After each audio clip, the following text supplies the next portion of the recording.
안녕하세요. 우리 좌우 앞뒤 인사 좀 할까요? 예, 안녕하세요.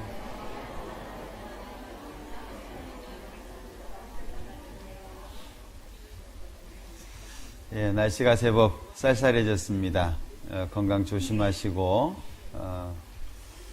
추운 겨울을 또 잘 보내야 되니까요. 예, 잠깐 같이 기도하겠습니다.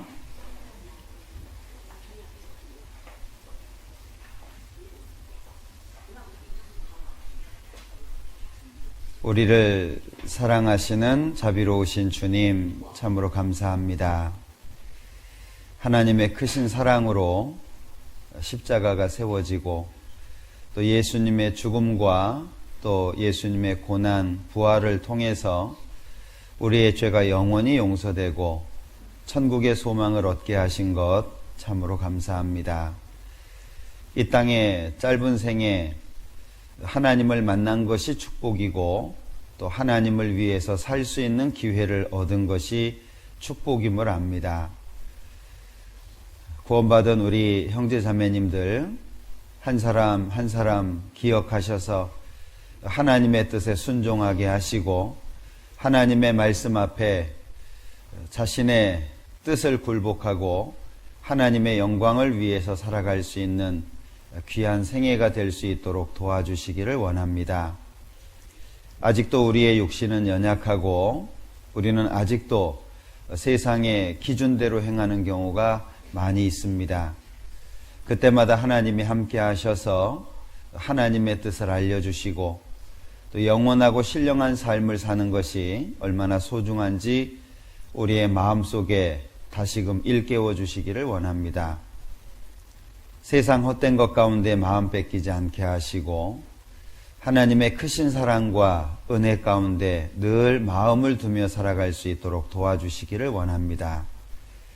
점점 험난해져가는 세상 가운데에서 그리스도인의 향기를 나타내게 하시고 그리스도인으로서 밝은 빛 가운데 마음에는 평강 그리고 우리의 삶 속에 이뤄진 영혼을 구원하는 지상 최대의 명령에 우리의 마음을 둘 수 있도록 도와주시기를 원합니다. 우리의 삶 속에 하나님과 관계된 것으로 채워주시고 헛된 것은 제해 주시기를 원합니다. 또 이렇게 귀한 시간 함께 할 수 있도록 도와주셨습니다. 지난 시간 속에서 우리가 하나님 앞에 살아온 삶을 뒤돌아보고 또 어떻게 하면 하나님 앞에 더욱 가깝게 하나님을 귀하게 섬길 수 있을지 생각하는 시간이 되게 하시고 또 우리 자신을 뒤돌아보며 회개하고 다짐하는 귀한 시간이 되도록 도와주옵소서. 지금 이 시간에도 해외에서 수고하시는 많은 선교사님들, 가족들과 함께하는 동역자 형제자매님들이 있습니다. 마음과 뜻이 하나가 되어서 있는 곳마다 하나님의 역사가 나타나게 하시고 결국에는 하나님 앞에 부끄럼 없이 설 수 있도록 우리 모두를 다스려 주시고 이끌어 주시기를 원합니다. 특별히 우리 서울 강서교회 모든 형제자매님들 하나님께서 기억하셔서 그 모든 삶 속에 개입해 주시고 하나님의 선한 뜻이 온전히 나타나는 삶을 살도록 모든 삶을 통해서 하나님의 영광을 위해 살아갈 수 있도록 축복해 주시고 도와주시기를 원합니다. 오늘 모든 시간 함께해 주시기를 원하면서 언제나 우리를 사랑하시는 예수님의 이름으로 기도합니다. 아멘. 시편 23편 교독하겠습니다.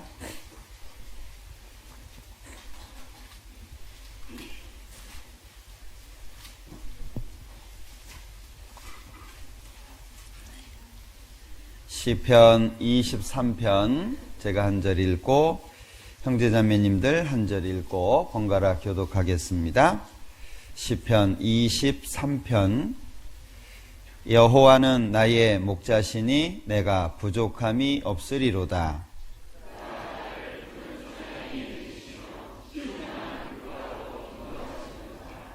내 영혼을 소생시키시고 자기 이름을 위하여 의의 길로 인도하시는도다.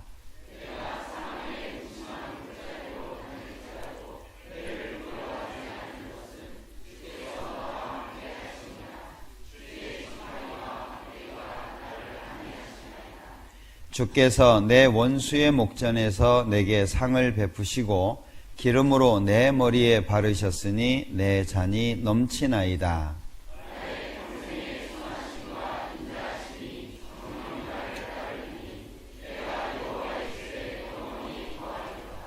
찬양대 찬양해 주시겠습니다.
신약성경 디모데 후서 3장 찾겠습니다.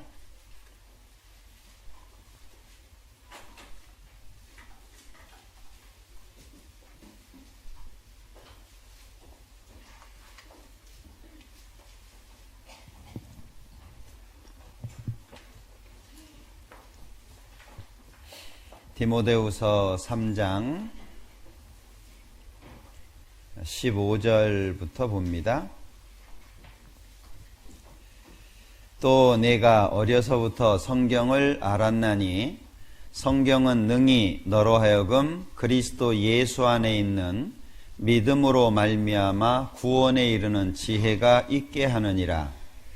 모든 성경은 하나님의 감동으로 된 것으로 교훈과 책망과 바르게 함과 의로 교육하기에 유익하니 이는 하나님의 사람으로 온전케 하며 모든 선한 일을 행하기에 온전케 하려 함이니라. 거기까지입니다. 어제까지 오전 어머니 낮 집회가 잘 마쳐졌습니다. 많은 분들이 참여하셨고 그리고 말씀을 듣는 가운데 얼마의 분들이 구원을 받았는지 정확하게 모르겠지만 또 얼마의 분들이 마음의 평화를 얻고 하나님의 자녀가 되었다라고 생각이 됩니다. 그 일을 위해서 또 많은 분들이 기도하시고 또 관심 가져주시고 그러셔서 또 보이지 않는 곳에서 수고 많이 해주시고 그래서 또 하나님께서 귀한 역사를 우리에게 나타내 주셨다라고 생각을 합니다. 수고하신 모든 분들께 감사의 말씀을 드리고 앞으로 교구 집회가 한번 남겨져 있고요. 대집회가 한번 남겨져 있습니다. 기억하셔서 이제 두 번의 집회를 끝으로 올해 집회는 다 마무리가 되게 되는데 나머지 두 번의 집회를 통해서도 많은 분들이 구원받을 수 있도록 그렇게 해주시면 좋겠습니다. 오늘은 지난 주간에 오전 집회가 있었기 때문에 새로 참석하신 분들도 있고 그래서 구원받은 사람들의 신앙생활에 대한 기본적인 내용을 같이 생각을 좀 해보려고 합니다. 오늘 읽었던 그 디모데후서 3장 15절에 보면 디모데 전 후서는 바울 사도가 디모데에게 보낸 서신인데요. 또 네가 어려서부터 성경을 알았나니 그러면 네가 했을 때 디모데를 말하죠. 어려서부터 성경을 알았나니 성경은 능히 너로 하여금 그리스도 예수 안에 있는 믿음으로 말미암아 구원에 이르는 지혜가 있게 하느니라. 자, 성경에 대한 설명을 15절부터 17절까지 하고 있습니다. 성경 안에는 능히 너로 하여금 그리스도 예수 안에 있는 믿음으로 말미암아 구원에 이르는 지혜, 성경에 그것이 담겨 있다라고 하는 거죠. 그리고 16절에서는 모든 성경은 하나님의 감동으로 된 것으로 성경 안에 네 가지가 있는데 교훈, 책망, 바르게 함, 의로 교육, 이 네 가지가 있다는 거죠. 그 네 가지가 담겨 있는 목적이 17절인데 이는 하나님의 사람으로 온전케 하며, 이제 첫 번째는 하나님의 사람, 천국 갈 수 있는 사람, 하나님의 자녀를 만드는 것이 첫 번째라는 거죠. 그리고 두 번째는 모든 선한 일을 행하기에 온전케 하려 함이니라. 여기 모든 선한 일이라고 했으니까 성경에서 선한 일이라고 할 때에는 하나님과 관련된 일입니다.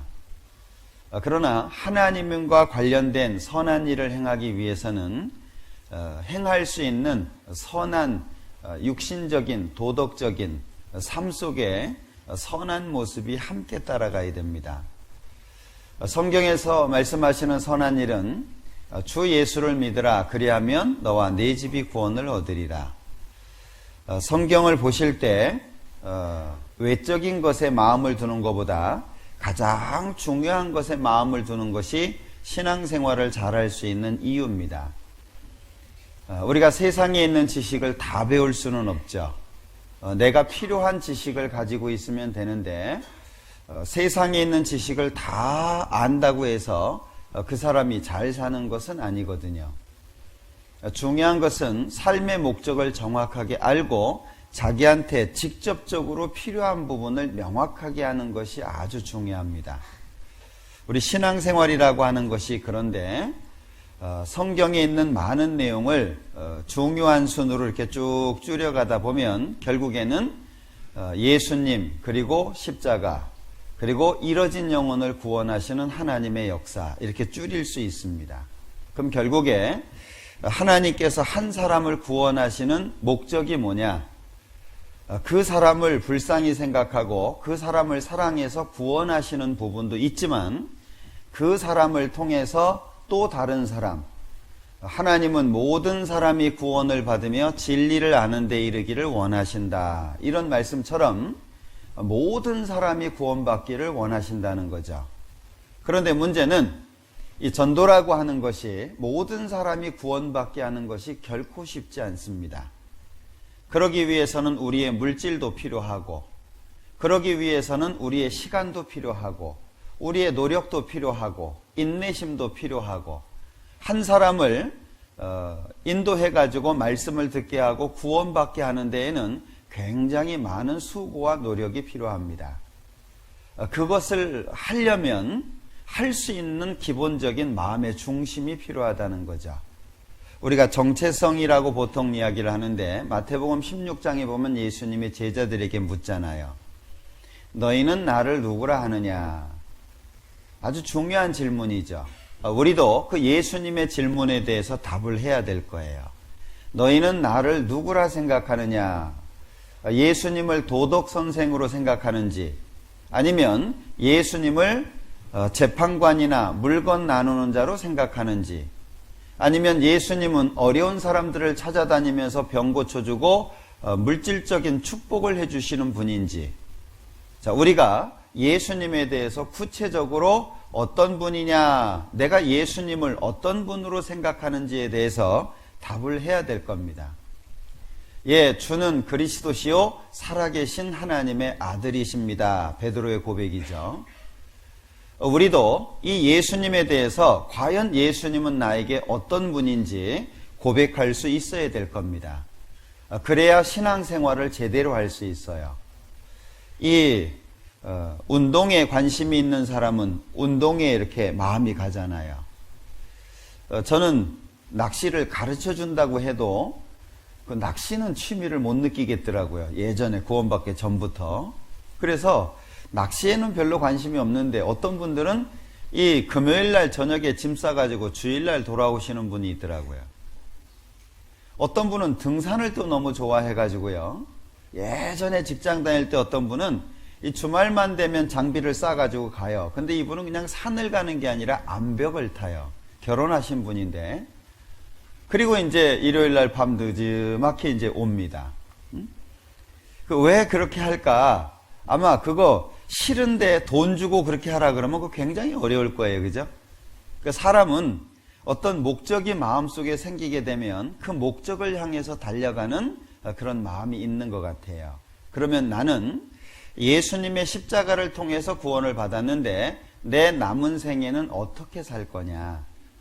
어떤 마음과 어떤 기준으로 살 거냐? 그것을 붙잡아 주는 것이 우리의 정체성, 가치관이라고 생각을 합니다. 너는 누구냐? 내가 누구냐라고 하는 것이 명확해지면 어떻게 살 거냐? 이 문제가 고민거리가 될 거예요. 그런데 단순히 구원을 받았고 예수님이 내 죄를 용서했기 때문에 내가 교회 안에 나온다라고 한다면 많은 문제가 있을 겁니다.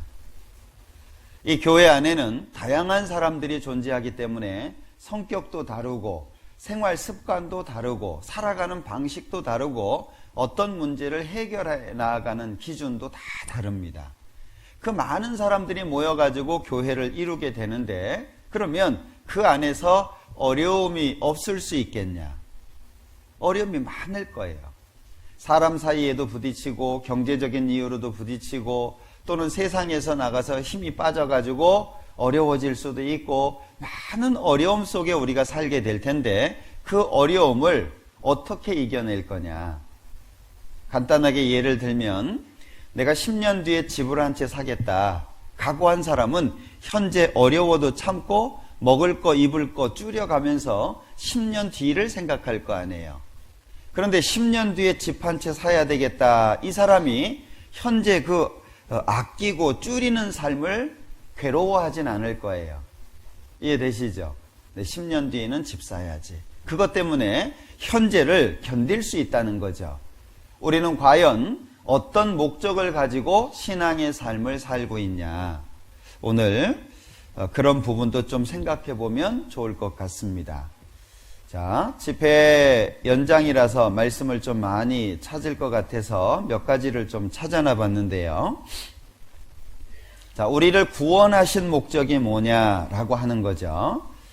자, 디도서 2장에 보면 그가 우리를 대신하여 자신을 주심은 모든 불법에서 우리를 구속하시고 우리를 깨끗하게 하사 선한 일에 열심하는 친백성이 되게 하려 하심이니라 그러셨는데, 자, 여기에 보면 우리를 구원하신 목적이 명확하게 나타나져 있죠. 그가 예수님께서 우리를 대신해서 자신을 주신 이유가 뭐냐? 모든 불법에서 우리를 구속하시고 우리를 깨끗하게 하는 것.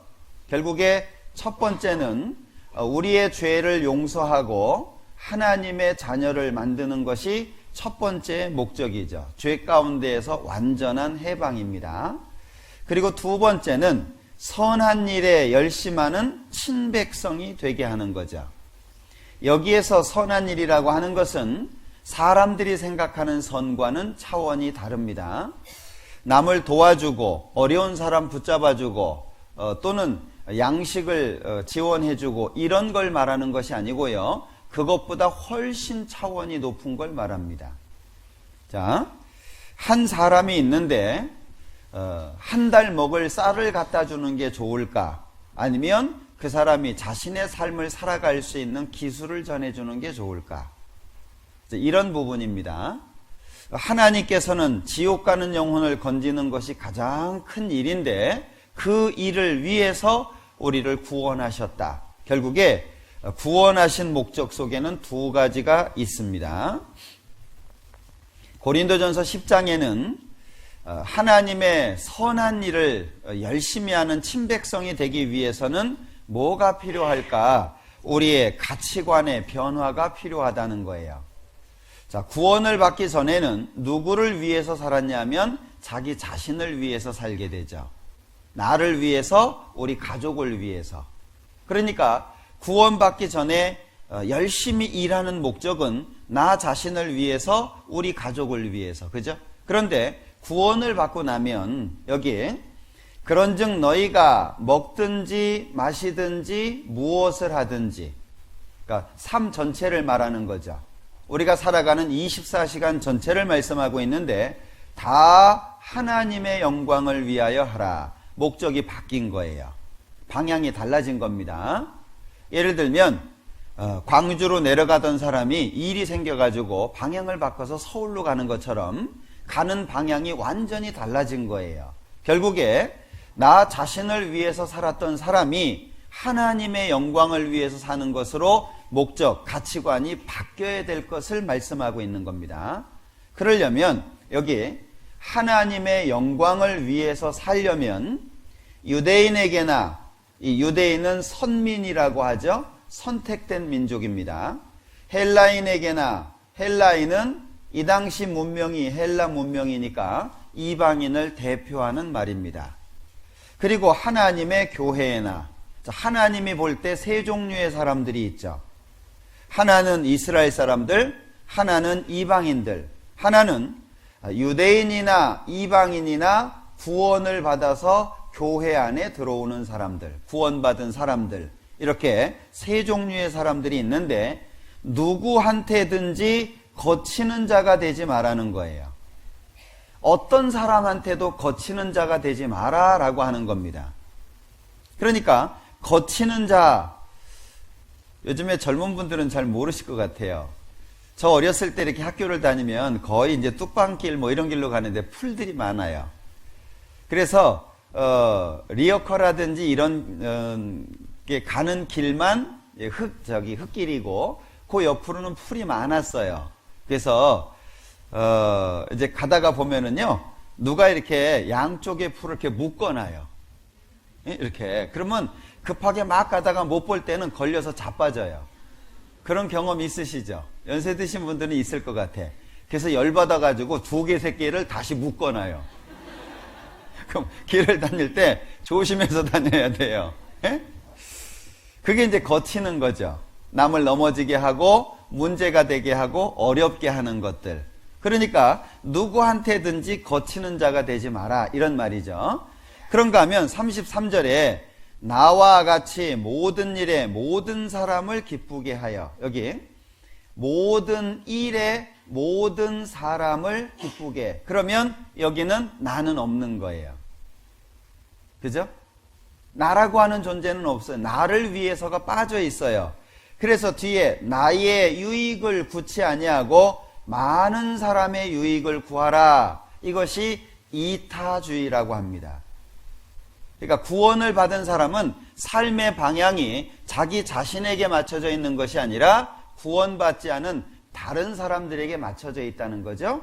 그래서 결국에 목적이 뭡니까? 이렇게 하는 목적이 저희로 구원을 얻게 하라. 그러니까 구원을 받게 하는 목적 때문에 앞부분이 있었다라고 하는 거죠. 그러니까 구원을 받은 사람은 예수님께서 내 죄를 영원히 용서하셨다는 것을 마음속에 믿었다면 첫 번째 가져야 될 것이 가치관의 변화입니다.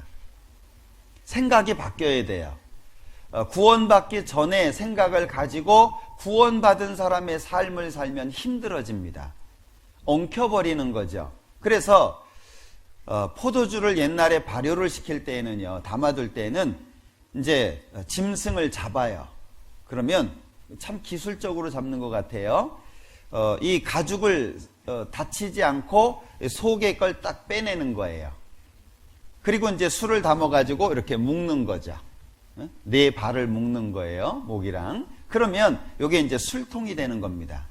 근데 시간이 지나면서 이게 팽창이 되잖아요. 근데 헌 부대에다가, 낡은 가죽 부대에다가 새 포도주를 담게 되면 팽창하는 힘을 못 견뎌요. 그럼 터져버리죠. 그럼 가죽도 버리고 포도주도 버리고. 그러니까 새 포도주는 새 부대에 담아야 돼요. 새 포도주를 내용물이니까 새 생명으로 본다면 새 부대는 겉을 표현하고 있으니까 우리의 삶을 말합니다. 그러니까 구원을 받은 사람은 구원받은 사람답게 삶이 바뀌어야 되는데, 삶이 바뀌려면 가치관이 바뀌어야 돼요. 생각이 바뀌어야 된다는 얘기죠. 그걸 말씀하고 있는 게 고린도전서 10장 31절부터 33절까지의 말씀입니다. 이런 말씀들이 많은데, 친히 나무에 달려 그 몸으로 우리 죄를 담당하셨으니 이는 우리로, 여기도 죄에 대하여 죽고 의에 대하여 살게. 과거에는 우리가 죄와 연결된 삶을 살았는데 이제는 의와 연결된 삶을 사는 게 필요하다. 결국에 구원받은 사람들은 무엇을 먹을까, 무엇을 마실까, 무엇을 입을까, 이 염려 속에서 살면 안 된다는 거죠. 이건 이방인들이 구하는 것이고 천부께서 너희가 이런 것들이 필요한 줄을 아신다고 말씀하셨습니다. 그러니까 우리는 노아 시대의 사람들처럼, 롯의 시대의 사람들처럼 먹고 마시고 시집가고 장가가고 사고 팔고 집 짓고 이러다가 망했다 이렇게 돼 있는데 그게 나쁘다는 얘기가 아니잖아요. 그 이상의 것을 생각하지 못했다 그 얘기죠. 그러니까 구원받은 사람들은 육신과 관련되어 있는 것을 초월한 생각 속에서 살아야 될 것을 말씀하고 있는 겁니다. 그러니까 완전히 다른 삶이죠. 어찌 보면 이 세상에서 이방인이라고 볼 수 있어요. 세상 사람들하고 말이 안 통하고 구원받지 않은 사람들하고는 생각이 통하지 않는 거예요. 자, 신앙생활이라고 하는 것이 뭐냐? 신앙생활의 진정한 의미는 데살로니가전서 5장에 보면 예수께서 우리를 위하여 죽으사 우리로 하여금 깨든지 자든지 24시간이죠. 자기와 함께 살게. 그러니까 우리를 구원하신 목적이 뭐냐? 같이 살자 그 얘기죠. 예수님께서 그냥 내 죄 용서하고 천국에서 만나자 이것이 아니고 같이 살자. 그래서 예수님께서 십자가에서 내 죄를 영원히 용서했다는 것을 믿게 될 때 성령께서 들어오시잖아요. 그래서 고린도전서 3장에서는 너희가 하나님의 성전인 것을 알지 못하느냐, 하나님의 성령이 너희 안에 거하시는 것을 알지 못하느냐, 이렇게 말씀하시잖아요. 삶의 방향이 달라져야 된다는 거예요. 구원받은 사람들이 겨우 육신적인 문제 때문에 허덕이다가 주님을 만날 수는 없다는 거예요. 자, 그런가 하면 데살로니가전서 4장에 보면 하나님의 뜻은 이것이니 너희의 거룩함이니라. 그런데 이 거룩이라고 하는 단어는 사람에게 사용하지 않습니다. 뭐 거룩하신 대통령 각하 이런 말 안 쓰잖아요. 예? 뭐 거룩하신 뭐 아무개님 이렇게 안 하잖아요. 이 거룩은 사람한테 안 쓰거든요. 근데 구원받은 사람한테 거룩이라는 단어를 씁니다. 왜? 베드로전서에 말씀하시는 것처럼 내가 거룩하니 너희도 거룩할지어다. 하나님께서 거룩한 분이기 때문에 너희도 거룩하게 돼야 된다라고 말씀하고 있거든요. 그러니까 삶의 기준이 달라졌다는 거죠. 자, 데살로니가전서 4장 7절에 보면 하나님이 우리를 부르심은 부정케 하심이 아니요 거룩케 하심이니, 목적이 아주 명확하다는 거예요. 그래서 베드로전서 1장에 보면 오직 너희를 부르신 거룩한 자처럼 너희도 모든 행실에 거룩한 자가 되라. 결국에 우리 개개인은 언젠가 주님이 다시 오시면 1대1로 하나님 앞에 섭니다. 1대1로. 제가 주례할 때 가끔 그런 얘기 하는데 요즘엔 안 했던 것 같아요. 결혼하기 전에는 때문에 만나지만 결혼하고 나서는 불구하고 살아야 된다. 이해되시죠? 네? 결혼하기 전에는요, 멋지기 때문에, 예쁘기 때문에, 뭐 돈이 많기 때문에, 많이 배웠기 때문에, 뭐 마음에 들기 때문에, 뭐 자상하기 때문에, 이 때문에 만나잖아요. 그런데 이 결혼하고 난 다음에 때문에를 붙잡고 있으면 그 사람은 불행한 거예요. 네? 아이, 결혼 전에는 외식도 많이 시켜주더니 왜 외식도 안 시켜주냐? 그렇게 내가 최고라고 하더니 네가 없으면 안고가 없다고 하더니 왜? 에? 이제 그렇게 되는 거죠. 불구하고. 에? 그래서 수화를 쓸 때 불구하고 할 때 이 팔의 위치가 바뀌거든요. 불구하고 이럽니다. 그러니까 이거 그렇지만 이렇게 불구하고 이렇게 표현을 하는데 신앙생활이 그런 것 같아요. 신앙생활은 불구하고 해야 됩니다. 왜냐하면 우리가 이 땅을 살아가면서 많은 분들이 때문에 라는 단어로 인해서 삶을 망쳐요. 생각해 보세요.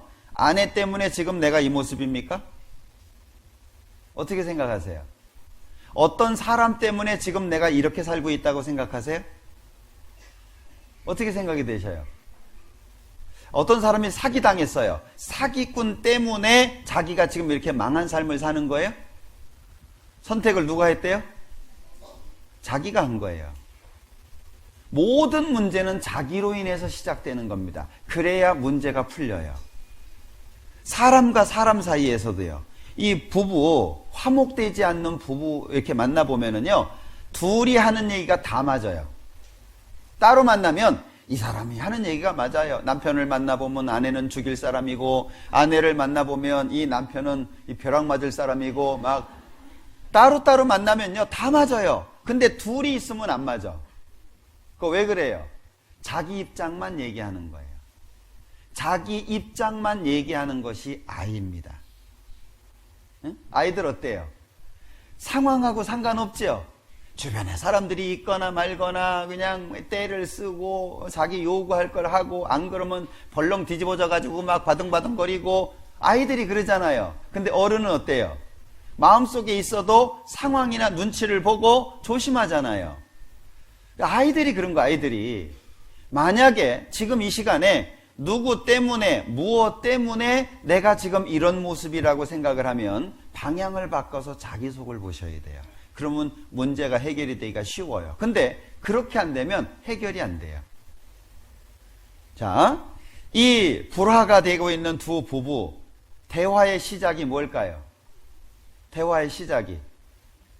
그래서 우리가 그 교사들 교육을 할 때 메시지 전달 방법을 이렇게 배우게 되는데 뭐 you 메시지, I 메시지 이렇게 얘기를 하잖아요. 예? you 메시지라고 하는 것 자체가 너 때문이야. 응? 네가 그랬잖아. 네가 원인 제공했잖아. 네가 안 그랬으면 그때 왜 거기 있었어? 예? 너는 원래 그래. 너는 그런 놈이야. 이게 항상 이 대상이 상대방으로 이렇게 가잖아요. 예? 그런데 I 메시지라고 하는 것 자체가 나로부터 출발하는 거죠. 아, 미안해. 내가 거기 있었어. 아이, 나만 없었으면 됐는데. 아, 미안해. 사실 문제가 해결되는 것은 아주 간단한 것 같아요. 자기로부터 출발하면 문제는 쉬워지고 남으로부터 출발하면 그 문제는 해결이 안 돼요. 그러니까 결국에 헤어질 때 뭐라 그래요? 성격 차이야. 우린 성격이 안 맞아. 어떤 사람은 사랑하기 때문에 이혼해. 그걸 궤변이라고 하죠. 그걸 그냥 속된 말로 하면 견성이라 그래. 견성. 예? 예, 알아서 해석하세요. 예. 말이 안 되는 거죠. 성격 맞는 사람이 어디 있어요? 부부도 살다 보면 성격이 점점 안 맞는다는 것을 알고 틀린 게 너무 많다는 걸 알아가는데 이 맞는 사람이 어디 있습니까? 그러니까 구원을 받으면 제일 먼저 가치관이 바뀌어져야 돼요.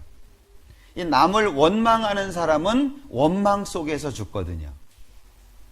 모든 것을 다 원망을 해요. 그래서 이 개도요, 강아지들도 훈련을 하면 말을 듣습니다. 그죠? 제가 훈련하는 모습을 봤거든요. 이 개가 너무나도 싸나운 거예요. 그 개 훈련을 시키는데요, 목줄을 딱 걸더라고요. 그리고 말을 안 듣잖아요. 그럼 그 훈련사, 조련사가 목줄을 딱 잡고 있다가요, 목뼈 부러지겠어요. 그렇게 하면 목을 확 잡아당기면서요, 안 돼! 라고 명령을 내립니다. 그거 몇 번 하잖아요. 그럼 그 다음에 말로 안 돼! 그럼 딱 서요. 신기하대요. 개도 말을 들어요. 근데 사람이 왜 말을 안 듣겠어요? 안 돼! 이게 없었던 거예요. 신앙생활 가운데에서 안 되는 건 안 되는 거고 되는 건 되는 건데 그 기준이 모호하다 보니까 슬금슬금 눈치 보면서 하는 거예요. 나중에는요, 개가 침대 위로 올라옵니다. 그리고 사람을 내쫓아요. 거기가 자기 집인 줄 알아. 자기가 사람이고 사람이 개인 줄 아는 거예요. 이 시작이 중요한 것 같아요. 구원을 받은 사람은 가치관이 바뀌어야 됩니다. 사는 목적이 틀려진 거예요.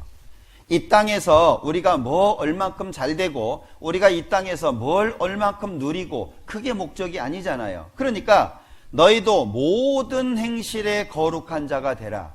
이게요, 시작부터 안 되면 시간 흐를수록 안 됩니다. 아이들도요, 어렸을 때부터 교육을 시키면 쉬워요. 근데 어느 정도 자란 상태에서 교육을 시키려면 정말 어렵습니다. 저희는 저희 집에서 실험을 해봐서 알아요. 실험이라 그래서 좀 죄송한데, 저희는 화장대 위에 화장품을 그대로 둔 상태에서 아이들 셋을 다 키웠어요. 제가 키운 건 아닙니다. 화장대 위에 화장품 이렇게 작은 것들이 막 있잖아요. 그거 하나도 안 치운 상태에서 아이들을 그대로 키웠어요. 왜? 훈련하면 되거든요. 그러니까 어렸을 땐 쉬워요. 가르쳐주면 되잖아요. 그렇게 하면 안 돼. 따끔하게. 그래서 제가 자녀 교육할 때 이렇게 그 말씀 드린 적이 있죠. 아이들 많이 때리지 마라. 많이 때리면 저항력만 생겨요. 나중에 맞으면서 휘파람 불어요. 다 때리셨어요? 뭐 이렇게. 그러지 말고 약속을 하고, 예? 약속을 하되 제일 첫 번째 때릴 때 있는 힘껏 때려라. 예? 제일 처음 때릴 때 한 대. 처음에 그냥 엄마들이요, 이러니까 나중에 애들이요, 이건 때리는 건지 건드리는 건지, 그러니까 엄마가 야단을 쳐도 무섭지도 않아요. 나중에 처음에 한 번 때릴 때 처음에 그걸 막 사정없이 때려라. 그러면요, 아이 자세가 확 틀려집니다. 그리고 교육을 시킬 때에는 여러 사람이 있는데 말고 그 아이 딱 데리고 방으로 딱 들어가서 문이 소리 나게, 딸깍 소리 나게 잠거라. 그럼 벌써 딸깍 하면 딱 긴장합니다. 아이들 어렸을 때 교육하면 쉬워요. 근데 큰애는요, 딸깍 해도요, 이게 감이 안 와요. 이미 어느 정도 틀이 잡혀 있잖아요. 신앙생활이 그래요. 구원을 받고 시작할 때부터 가치관이 이렇게 바뀌어야 되는구나. 그걸 알고 거기에 맞춰서 살려고 하다 보면 이게 쉽게 되는데, 어느 정도 신앙생활을 해가지고 이런 말씀을 들으면 이건 나는 많이 들었던 거고 이미 과거 속에서 알았던 거고 이건 나하고 상관이 없는 거고 자기하고 무관하게 생각하는 거예요. 남을 보는 눈이 밝아지게 되고 자신을 보는 눈이 어두워지게 돼요. 자, 밤에 집 안에 불이 꺼졌어요. 그럼 밖이 잘 보이겠죠? 창문을 통해서. 그런데 집 안에 불이 환하게 켜졌어요. 그럼 밖이 보입니까? 안 보입니다. 내 안에 하나님의 빛이 밝으면 밖이 안 보이게 돼 있는 거예요. 다른 사람이 어떤 실수를 하든, 다른 사람이 뭘 잘못하든, 아니면 뭐 뒤밀든 대들든 나를 모함을 하든 어쨌든 이게 작은 문제가 되는 거예요. 그런데 내 안에 있는 불이 꺼지잖아요? 흐려지잖아요? 그럼 밖이 잘 보이는 거예요. 아유, 구원 받았더니 저거 틀렸네. 예? 아이고, 저 구원 받아서 10년 됐다더니 뭐 별거 없네. 뭐 구원 받아봐야 그게 그거네. 이렇게 되는 거예요. 그러면 자신이 어떻게 살겠어요? 모델이 없잖아요. 그러니까 자기도 동일한 모습으로 살아가는 거예요. 그러다 보면 교회가 부패하게 되고 그러다 보면 성령께서 떠나셔요. 중요한 건 가치관을 바꿔라. 정말 구원을 받았다면 삶의 방향, 삶의 목적을 바꿔라. 이게 신앙생활의 진정한 의미라고 볼 수 있습니다. 그래서 이 구원의 3단계라고 하는 걸 계속 말씀드리는 이유가 있어요. 어떤 분들은 이거 하도 들어가지고 달달달달 외워. 여러분들 주기도문이라고 불려지는 마태복음 6장의 말씀 외우라고 주신 거예요? 우리 교회 나오시는 분들은 주기도문 잘 못 외우시죠? 하늘에 계신 우리 아버지, 그럼 그 다음에 이게 뭐더라? 이게 왜 해본 적이 없잖아요. 예? 그럼 주기도문 왜 주셨어요? 외우라고? 그게요, 하나님 앞에 구체적으로 내 삶 속에 드려져야 되는 기도의 내용이잖아요. 기도를 할 때 이런 것들을 주제로 해가지고 기도해라. 기도의 본을 보여주신 거잖아요. 그런데 다른 교회 다니시는 분들은 잘 외웁니다. 왜? 늘 하는 거니까. 그래가지고 이게요, 막 처음에는 10km, 20km, 나중에 50km, 100km 이게 탄력이 붙어가지고 이게요, 막 뭔 소리인지도 모르게 쫙 나가요. 늘 하는 거니까. 이 구원의 3단계가 그래요. 구원의 3단계 그러면은요, 하도 들어가지고 우리 형제자매님들 잘 아시죠? 그럼 구원의 3단계 그러면 눈 감어. 왜? 다 알거든. 근데 사실 신앙생활은 ing입니다. 신앙생활은 현재예요. 아는 게 중요한 게 아니고 아는 걸 지금 실천하고 있냐, 그게 중요한 거잖아요. 그러니까 구원의 3단계를 말할 때 보통 3가지 얘기하잖아요. 몸의, 영혼의 구원, 생활의 구원, 몸의 구원, 이 3가지를 말하는데 이걸 신학적인 용어로 바꾸면 칭의. 우리 교회는 용어가 어려워서 이거 잘 얘기 안 합니다. 성경에 있는 표현을 그대로 갖다 쓰는 거죠. 칭의, justification. 의롭다고 칭함을 받는다. 하나님께서 나를 의롭다, 죄 없다고 하셨다. 이제 그런 겁니다. 생활구원은 성화, 생활이 거룩하게 바뀌어간다. 성화, sanctification. 삶 자체가 거룩하게 달라져 간다, 바뀐다, 그런 얘기죠. 그 다음에 몸의 구원, 영화, 몸이 영광스럽게 바뀐다. 영화. 그래서 glorification. 우리의 몸이 예수님의 몸처럼 바뀌어가지고 천국 갈 것을 말하는 겁니다. 자, 그런데 영혼의 구원은 믿음으로 되잖아요. 예수를 너희가 보지 못하였으나 사랑하는도다. 이제도 보지 못하나 믿고 말할 수 없는 영광스러운 즐거움으로 기뻐하니 믿음의 결국 곧 영혼의 구원을 받음이라. 그렇다면 이 영혼의 구원이라고 하는 건 뭘 말하는 거냐면 신분이 바뀐 걸 말하는 겁니다. 신분이 어떻게 바뀌었냐? 죄인에서 의인으로 바뀐 거예요. 하나님의 자녀로 바뀐 거예요. 신분의 변화를 말하는 거예요. 죄 안 짓는 사람이 됐다, 그걸 말하는 게 아니에요. 위치가 바뀌었다, 포지션이 바뀌었다, 지옥 갈 사람인데 천국 갈 사람으로 바뀌었다, 그 위치 변화를 말하는 겁니다. 자, 그런데 생활구원이라고 하는 것은 순종으로 되는 거예요. 이거 그냥 이루어지는 게 아니에요. 아는 것에서 끝나는 게 아니라 아는 말씀이 내 삶 속에 내 것이 돼야 돼요. 그걸 순종이라고 하잖아요. 자, 그러므로 나의 사랑하는 자들아, 너희가 나 있을 때뿐 아니라 지금 더욱 지금 나 없을 때에도 항상 복종하여 두렵고 떨림으로 너희 구원을 이루라. 여기에서 너희 구원을 이루라 하셨는데 필요한 게 뭐죠? 항상 복종하여 두렵고 떨리는 게 필요하다는 거예요. 그러면 이거는 신분의 변화와 관련이 되어 있습니까? 구원받은 사람처럼 삶의 변화가 나타나 있는 겁니까? 이걸 잘 이해하셔야 되는 거예요.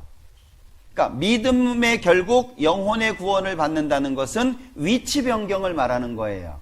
지옥 갈 사람이 천국 갈 사람이 되었다, 위치가 바뀌었다는 걸 말하는 겁니다. 그런데 우리의 생활, 성품이 바뀌는 것은 항상 복종하여 두렵고 떨림이 필요한 거예요.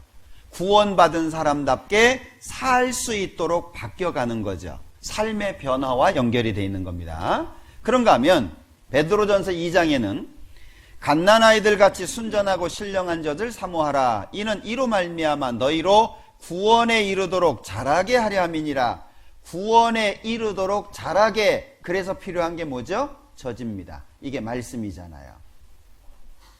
마치 아이가 젖을 먹고 무럭무럭 성장하는 것처럼 하나님의 말씀을 통해서 구원받은 사람답게 살 수 있도록 자라간다, 그런 얘기거든요.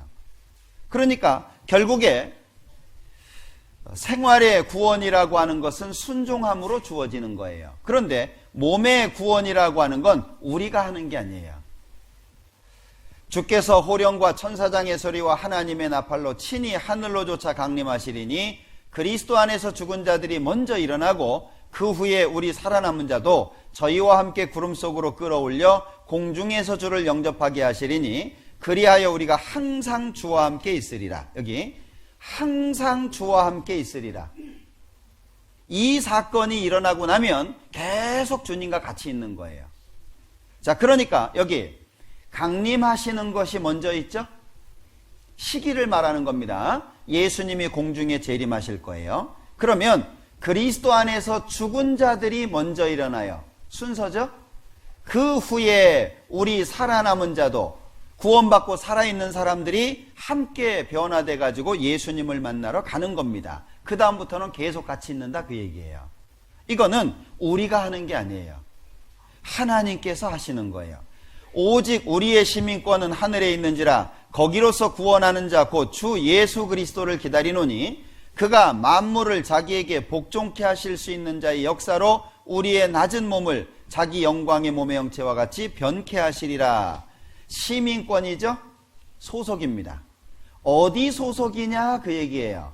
우리는 하늘이다, 하늘. 우리의 소속은 하늘이다. 그런데 거기로서 구원하는 자가 있다. 요 구원하는 자, 이거는 피 흘려서 죄 용서하는 그런 게 아닙니다. 구원받은 사람들을 데리러 오시는 거예요. 우리의 몸의 구원, 우리의 몸이 변화될 것, 영광스럽게 바뀔 걸 말씀하시는 거예요. 그러니까 거기로서 구원하는 자 곧 주 예수 그리스도를 기다리노니 그가 만물을 자기에게 복종케 하실 수 있는 자의 역사로. 자, 그가, 예수님께서 만물을 자기에게 복종케 하실 수 있는 자, 하나님이잖아요. 예수님이 하나님의 능력으로 우리의 낮은 몸을 자기 예수님, 부활하신 그 예수님의 영광의 몸의 형체와 같이 변케 하시리라. 우리의 몸이 바뀔 것을 말씀하고 있는 거죠. 자, 그런가 하면 고린도전서 15장에서는 마지막 나팔에 순식간에 다 변한다 그래 놓고 나팔 소리가 나면 죽지 않은 자들이 두 가지 모습으로 여기 설명되어 있는데 썩지 아니할 것, 그리고 죽지 아니할 것. 여기 죽지 아니함 이렇게 돼 있죠. 썩지 않는 몸으로 죽지 않는 몸으로 바뀌어요. 이게 예수님이 공중에 재림하시면 구원받은 사람들에게 이루어질 겁니다. 이게 바뀌는 거예요. 그래서 예수님을 만나러 가는 거예요.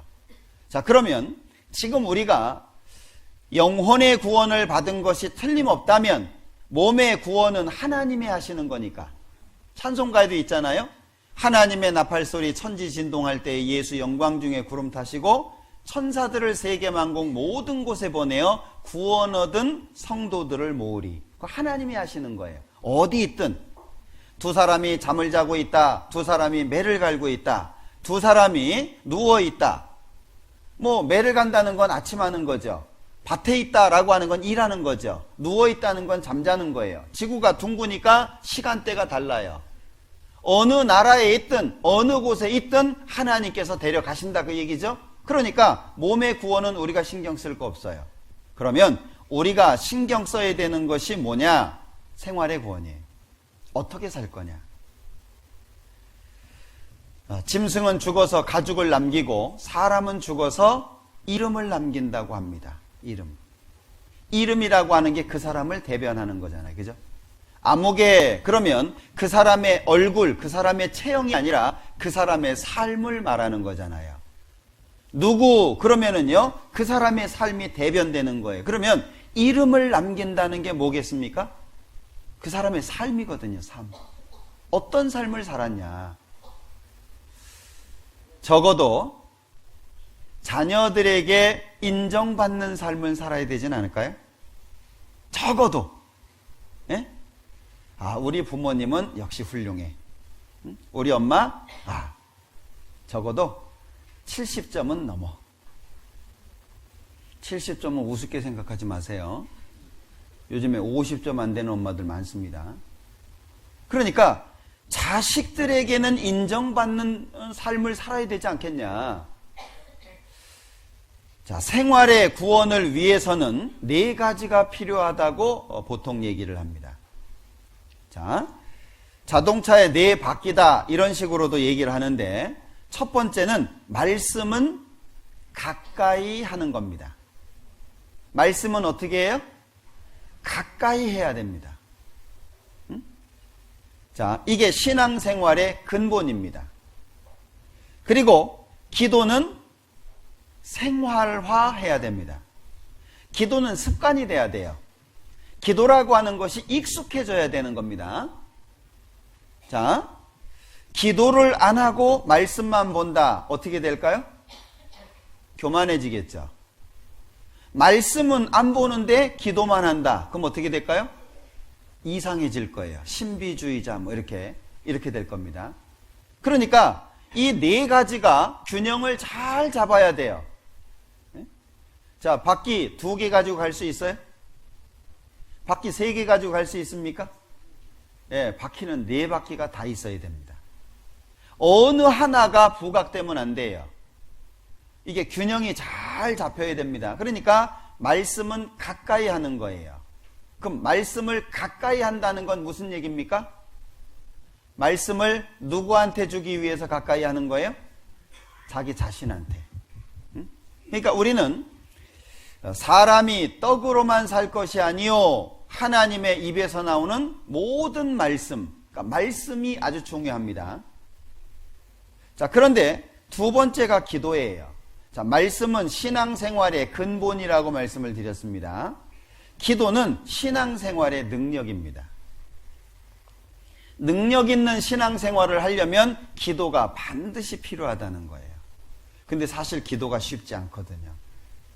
저도 기도해보면 쉽지 않아요. 어떤 때는 기도하다가 자기도 하고 그런 경험 있으시죠? 특히 저녁에 이제 기도하다 보면은요 불편해서 눈 떠보면 뭐 새벽에 뭐 3시, 4시 기도하다가 이제 잠든 거예요. 그런 경험도 있죠. 이 기도가 쉽지가 않아요. 그런데 기도는 뭐냐면 능력이에요. 능력 있는 삶을 살기 위해서는 반드시 기도하셔야 됩니다. 그리고 3번째가 교제인데 교제는 충실이라고 제가 써봤어요. 교제라고 하는 것이 시간에 맞춰서 왔다 갔다 하는 것이 아니라 충실히 하는 것이 필요하다. 예? 자, 왜? 교제는 성장입니다. 성장. 교제를 통해서 신앙이 성장하고 마음이 바뀌고 삶이 바뀔 수 있는 어떤 힘을 얻을 수 있다라고 하는 거죠. 그러니까 이 교제를 충실하게 하지 않으면 신앙생활을 제대로 하기는 어려운 거예요. 자, 전도는 열매입니다. 열매. 그러니까 전도는 우리 생활을 통해서 하는 거예요. 우리 입으로만 하는 것이 아니라 우리 생활을 통해서 하는 거예요. 남들이 인정을 해야 돼요. 제가 여러분들 만나보면은요, 말이 안 통해 이런 얘기를 자주 들어요. 응? 아유, 막 우리 남편은 말이 안 통해요. 뭐 우리 애들하고는 말이 안 통해요. 뭐 이런 얘기를 이제 자주 듣거든요. 그런데 희한하게 이 사람은 참 말 좀 통했으면 좋겠는데, 근데 그 상대방은 말이 잘 통한다고 생각을 해요. 근데 그거 희한하더라고요. 아내는 힘들어가지고 너무너무 어려운데 남편은 나 같은 남편 없다고 생각해요. 그거 희한하더라고요. 왜 그러냐면 자기를 못 보는 거예요.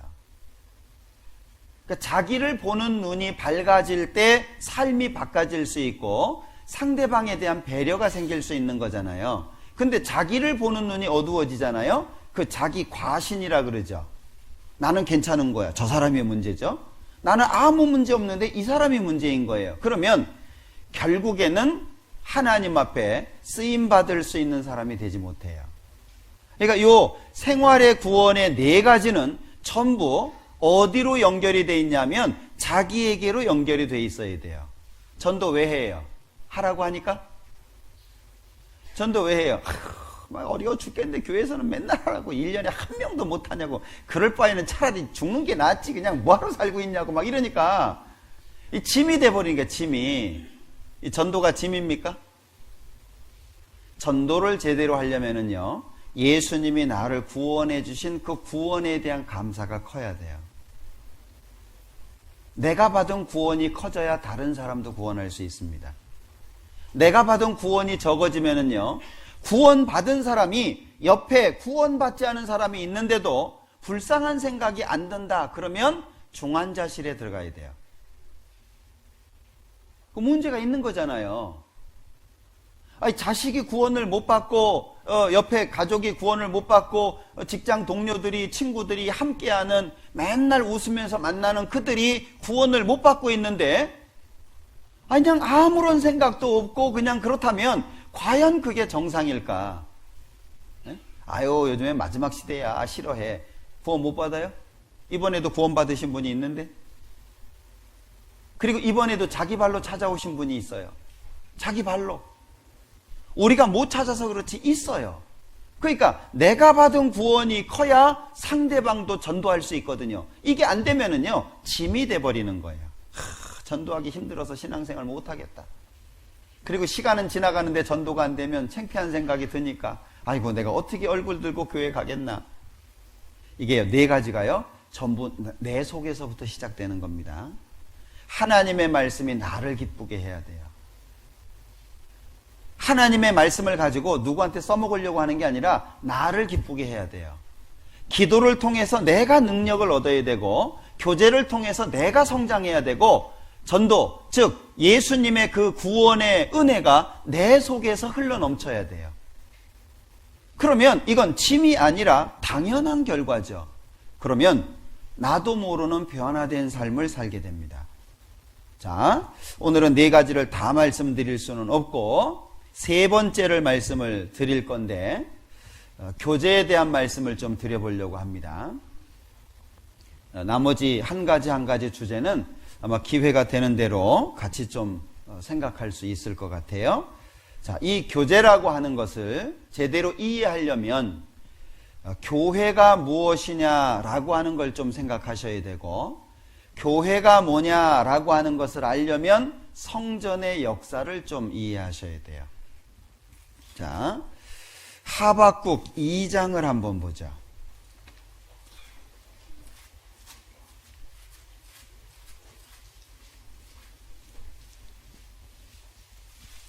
구약성경 1303쪽 한두 페이지 차이는 납니다.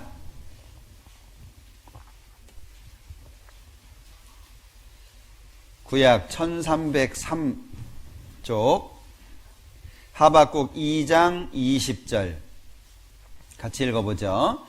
오직 여호와는 그 성전에 계시니 온 천하는 그 앞에서 잠잠할지니라. 왜 성전입니까? 오직 여호와는 그 성전에 계시니 온 천하는 그 앞에서 잠잠할지니라. 왜 성전이냐? 하나님이 거기 계신다. 즉 하나님의 이름을 두셨다는 거죠. 제가 요즘에 많이 묵상하고 있는 말씀이 시편 90편 11절인데 누가 하나님의 노의 능력을 알 거냐? 우리 구원받은 사람들은 하나님의 사랑에 대해서도 익숙하게 알아야 되지만 하나님의 공의에 대해서 잘 아셔야 됩니다. 구원받은 사람이 하나님을 두려워하지 않는다. 제가 인터넷 이렇게 보면서요, 세상에 사람들이 만들어 놓은 종교가 많잖아요. 이번에도 미국에서 할로윈데이 때 테러 일어난 거 아시죠? 네? 세상에 어떤 종교도 자기 신을 비하시키지 않습니다. 세상에 어떤 신도 자기 신을 쉽게 생각하지 않습니다. 목숨까지 버립니다. 이 이슬람 사람들은요, 그 테러 하는 사람들이 주로 지금은 많이 좀 양상이 달라졌습니다만 예전에는 결혼하지 않은 20살 전후의 이 청년들이었어요. 근데 줄 섭니다. 그게 착출하는 게 아니라 지원하는 거예요. 근데 줄 서요. 왜? 그게 영광이라는 거예요. 집안의 영광이고 자신의 영광이라는 거예요. 왜? 알라를 위해서. 사람들이 만들어 놓은 그런 신들을 위해서도 자신의 목숨을 바칩니다. 그리고 누가요?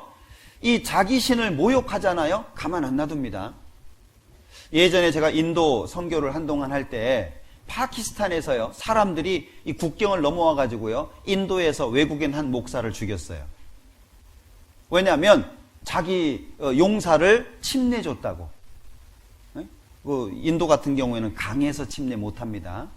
왜냐하면 그들이 강을 신으로 섬기잖아요. 강에서 침례하면 난리 납니다. 사람 죽어요 진짜.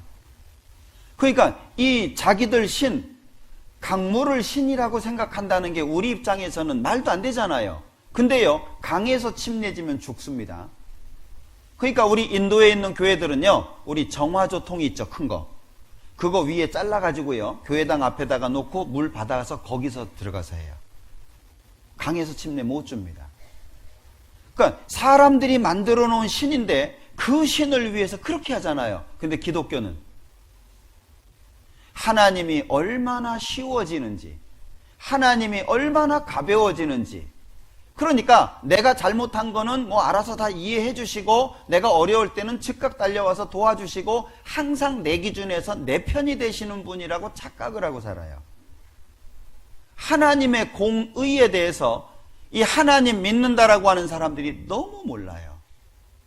그러니까 삶이 제어가 안 되는 거예요. 자기 하고 싶은 말 다 하고 자기 얘기하고 싶은 거 하고 성질 나면 자기 마음대로 하고 어떤 경우에는요 막 자리를 박차고 일어납니다.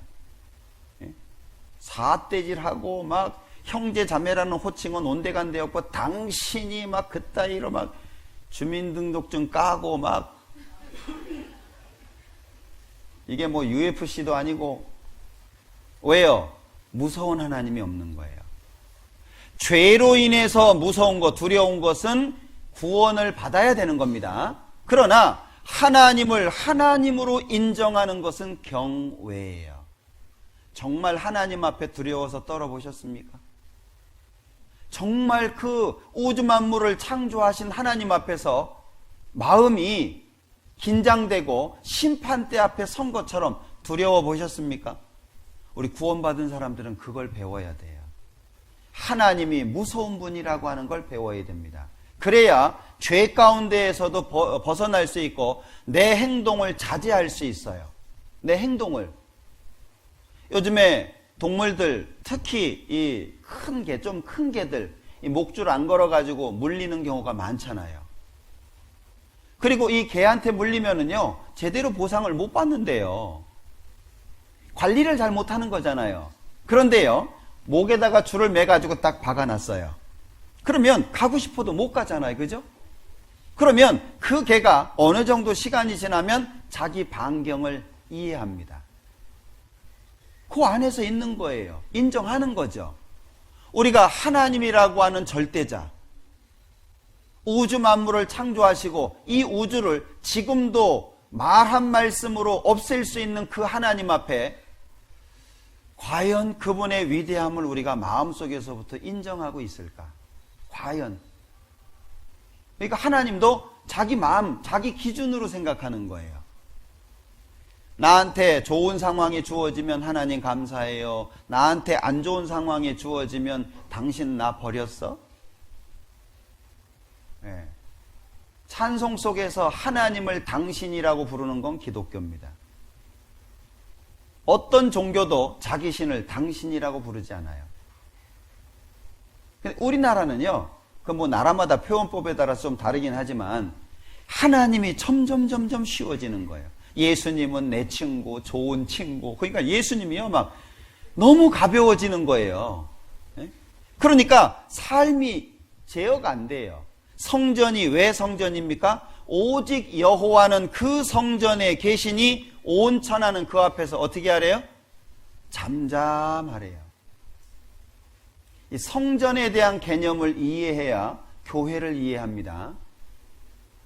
교회는 지식적으로 아는 걸 말하는 게 아니에요.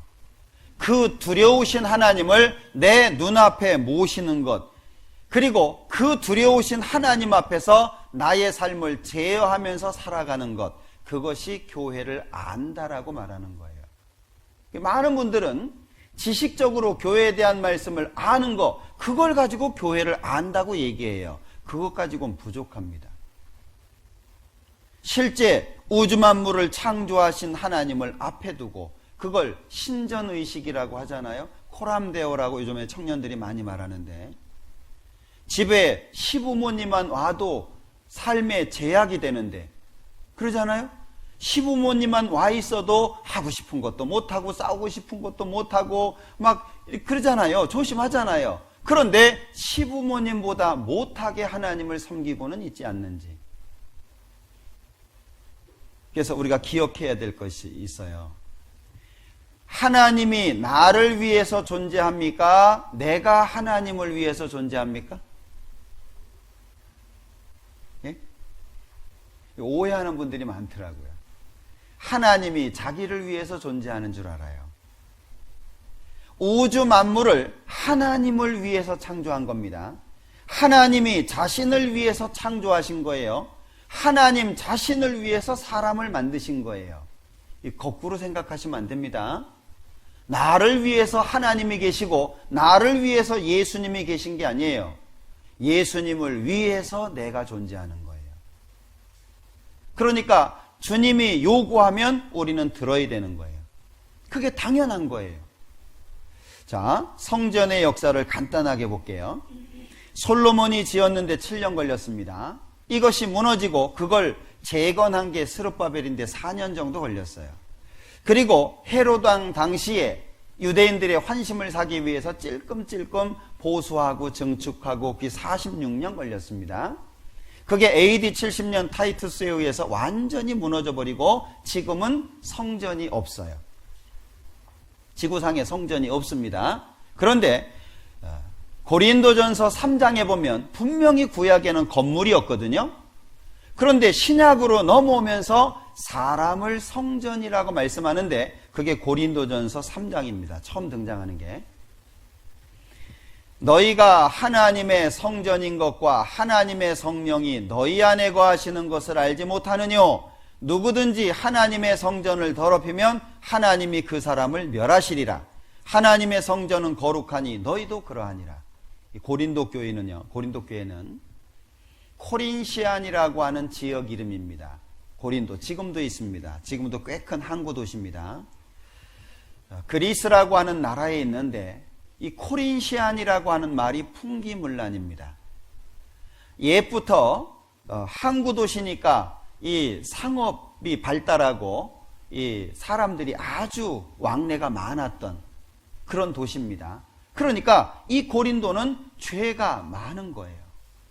사도행전에 보면 바울 사도가 1년 6개월을 전도해가지고 교회를 세워놨는데 다른 지역을 전도하기 위해서 가 있는 동안에 이 고린도 교회에 잘못된 가르침이 들어온 겁니다.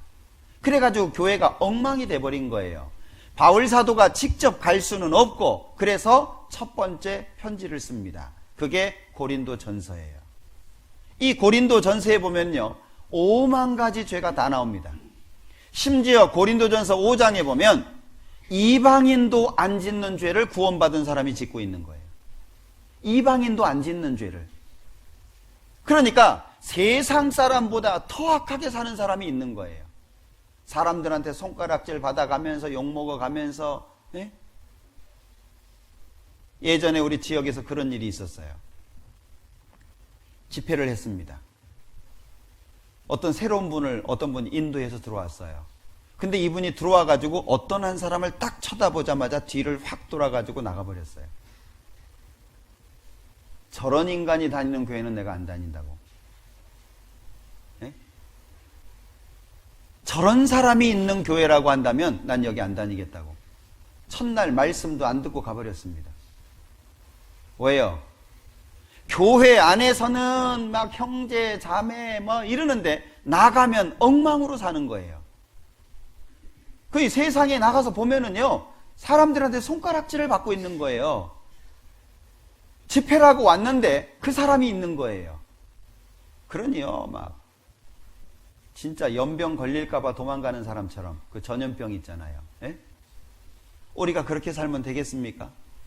안 되잖아요. 그러니까 왜 여기 이 말씀을 하고 있냐면 너희가 왜 그렇게 사냐? 왜 죄를 짓고 이방인도 안 짓는 죄를 짓고 그렇게 시기하고 다투고 싸우고 당을 이루고 왜 그러냐? 이유가 뭐냐? 너희가 하나님의 성전인 것을 모르기 때문이다. 사도행전 2장에 보면 죄 사함, 죄 없이함을 받으라. 죄 용서를 받으면 성령을 선물로 받을 거라고 말씀하고 있거든요. 예수님이 내 죄를 영원히 용서했다는 것을 믿을 때 성령께서 들어오시잖아요. 그러면 자기 몸이 성전인 거예요. 여기 너희가 하나님의 성전인 것과 하나님의 성령이 너희 안에 거하시는 것을 알지 못하느뇨? 뭘 묻는 거예요? 너희들 그거 모르고 있다 그 얘기잖아요. 자기가 누군지를 모르면 막 살 수밖에 없습니다. 고린도전서 6장에 보면 너희 몸은 너희가 하나님께로부터 받은 바 너희 가운데 계신 성령의 전인 줄을 알지 못하느냐? 그럼 우리 몸은 성령께서 계시는 성전이잖아요. 그러면 오직 여호와는 그 성전에 계시니 온 천하는 그 앞에서 잠잠할지니라. 주체가 누구예요? 하나님이잖아요. 주체가 하나님이에요. 내 맘대로가 아니고 하나님 맘대로예요. 많은 분들이 갈라디아서 2장 20절을 오해하시더라고요. 그리고 얘기해요. 성령의 뜻대로 살아야지 내가 하는 건 아니다. 뭔가 내 의지를 가지고 하려고 하는 것은 그건 율법이다. 이렇게 얘기를 합니다. 그럼 생각해 보세요. 성령께서 내 안에 들어와 계시는데 그 성령이 뭘 원하실까요? 성령이 뭘 원하시겠어요? 이 몸을 성령께서 쓰실 수 있도록 내드리는 것, 그게 주의 뜻대로 아닐까요? 성령이 원하시는 대로 언제든지 어떻게든 쓰실 수 있도록 내드리는 것, 그게 주의 뜻대로가 아닐까요? 그럼 성령께서 교회 나오는 거 싫어하실까요? 모임에 참석하는 거 싫어하실까요? 성령께서 모여가지고 헌금하는 거 싫어하실까요? 주일날 가고 싶은 마음이 안 생기면 성령이 가기 싫어하는 거야. 그러면 안 가도 돼. 요즘에 별 희한하게 얘기하는 사람들이 많습니다. 네? 자기 뜻을 성령의 뜻이라고 얘기하는 거예요. 베드로전서에 보면은요, 한번 찾아볼까요? 베드로전서.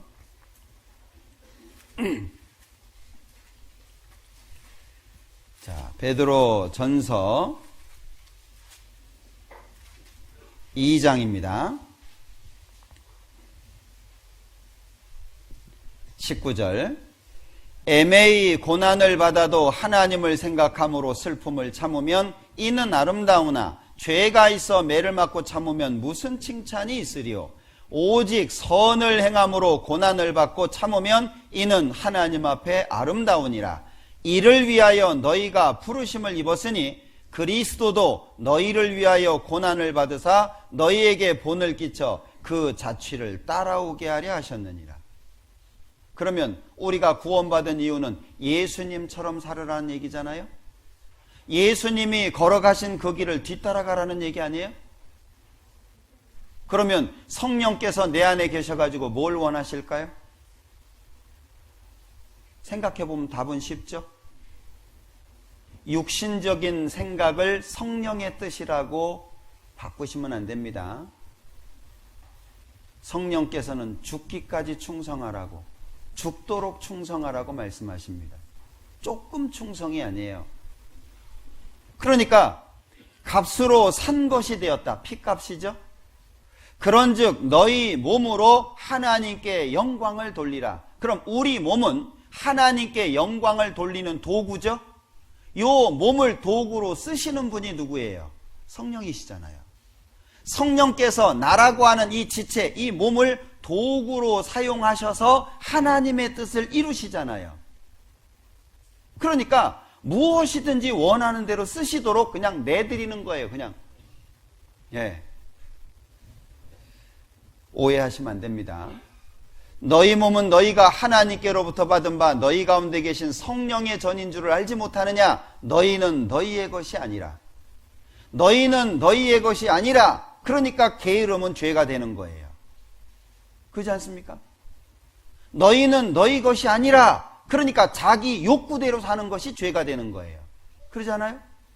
너희는 너희 것이 아니라 자기의 기쁨과 즐거움을 위해서 사는 것은 죄가 되는 거예요. 그렇지 않아요? 너희는 너희의 것이 아니라. 가치관이 바뀌는 것이 그래서 중요한 거예요. 자, 교회의 참된 의미는 고린도전서 1장에 보면은요, 그리스도 예수 안에서 거룩하여지고 성도라 부르심을 입은 자들, 또 각처에서 우리의 주 곧 저희와 우리의 주 되신 예수 그리스도의 이름을 부르는 모든 자들. 그러니까 결국에 여기 자들 마태복음 18장에 두세 사람이 내 이름으로 모인 곳에는 나도 그들 중에 있다. 무리를 말하잖아요. 그럼 구체적으로 여기 성도가 누구냐? 시편 16편에 보면 땅에 있는 성도는 존귀한 자니 나의 모든 즐거움이 저희에게 있도다. 시편 116편에는 성도의 죽는 것을 여호와께서 귀중히 보시는도다. 이 성도를 전체에게 사용하시기도 하고 개인에게 사용하시기도 하는데 이 성도가 누구냐? 시편 50편에 보면 같이 읽어볼게요. 이르시되 나의 성도를 내 앞에 모으라. 곧 제사로 나와 언약한 자니라 하시도다. 제사로 나와 언약한 자. 이 제사가 구약에는 짐승 잡는 제사고 신약에는 십자가잖아요. 결국에 예수님의 십자가를 통해서 하나님과 언약이 돼 있는 사람 누굽니까? 구원받은 사람을 성도라고 하잖아요. 교회는 구원받은 사람들의 무리입니다. 그래서 이 교회에 대한 설명을 볼 때 고린도전서 16장에 보면 아시아의 교회들이 너희에게 문안하고, 교회들이 문안하죠? 건물이 아니에요. 아굴라와 브리스가와 및 그 집에 있는 교회가 주 안에서 너희에게 간절히 문안하고. 자, 보십시오. 그 집에 있는 교회, 집 안에 교회가 어떻게 들어간대요? 사람들을 말하는 거예요. 여기 눈바와 그 여자의 집에 있는 교회, 아키포와 내 집에 있는 교회, 이런 표현들이 성경에 많습니다. 그래서 옛날에 우리는 교회당 이렇게 말했죠. 교회당, 집당자입니다. 교회가 모이는 집이다 그 말이잖아요. 그러니까 두세 사람이 내 이름으로 모인 곳에는 나도 그들 중에 있다. 그러면 교회가 뭐냐? 교회는 예수님의 몸입니다. 자, 여기 에베소서 1장 말씀을 찾아놨는데요. 또 만물을 그 발 아래 복종하게 하시고 그를 만물 위에 교회의 머리로 주셨느니라. 그가 누구냐? 그리스도입니다. 그러니까 에베소서 1장에 교회는 그의 몸이니 그는 머리니 곧 그리스도라. 그리스도께서 교회의 머리 된 것 같음이니, 그러면 그는 예수님이죠? 예수님이 교회의 머리 되신다, 그 얘기예요. 자, 그러면 교회는 예수님의 몸이 되는 거죠. 교회는 예수님의 몸입니다. 그러면 몸을 한번 봐봐요. 자, 머리가 있고 몸이 있는데, 그러면 머리는 예수님이라는 거죠. 그리고 몸은 교회라는 거예요. 그럼 몸이라고 하는 건 여러 지체로 이루어지잖아요. 손만 있는 것도 아니고 발만 있는 것도 아니고 장기도 여러 가지고, 몸은 여러 지체인데 그걸 하나로 묶어서 몸 그러잖아요. 몸 그러면 전체를 말하는 거죠. 그러니까 이 몸에는 여러 지체가 있다는 거예요. 즉 구원받은 사람들이 하나님의 참된 교회 안에 들어가게 된다, 그 얘기예요. 구원받은 사람들이 모여있는 그 무리를 두고 교회라고 말한다. 그러면 교회는 아주 중요한 게 뭐냐? 연결이라는 거예요. 연결. 혼자서는 교회가 안 되잖아요. 백지장도 맞들면 낫다는데 혼자서는 할 수가 없잖아요. 그러니까 연결이라고 하는 게 중요한 거예요. 네? 우리 옆에 계신 분 한번 봐봐요. 마음에 드세요? 예, 깜짝 놀라는 분 안 계시죠? 아이고, 이 인간 여기 왜 있냐, 뭐 이런 분 안 계시죠? 옆에 있는 분이 소중해야 돼요.